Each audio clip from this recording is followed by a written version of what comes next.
На физико-математическом факультете прошло заседание конкурсной комиссии в рамках участия в отборе по распределению контрольных цифр приема на 2019-2020 учебный год по направлениям подготовки уровня магистратуры.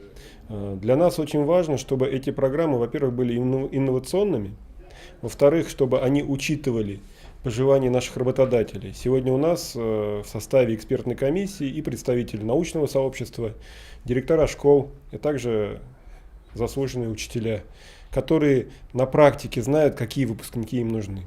Ведь магистратура, с одной стороны, это не просто образовательная составляющая, это еще и фундаментальные научные исследования и инновационные разработки в области психологии и педагогики.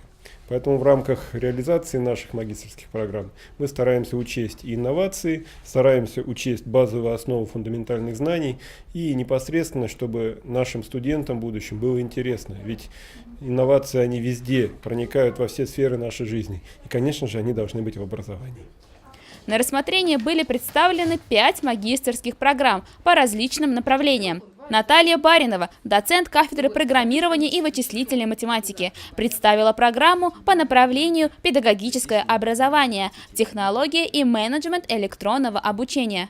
Уникальность данной магистерской программы в том, что она реализуется в условиях онлайн-обучения.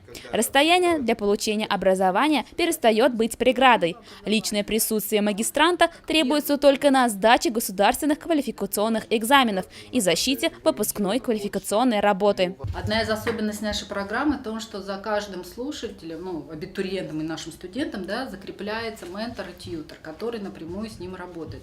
И как раз-таки, который выстраивает вот эту индивидуальную образовательную траекторию. Соответственно, все вопросы, которые в рамках, в какое время, когда связываться, все это решается индивидуально через тьютора.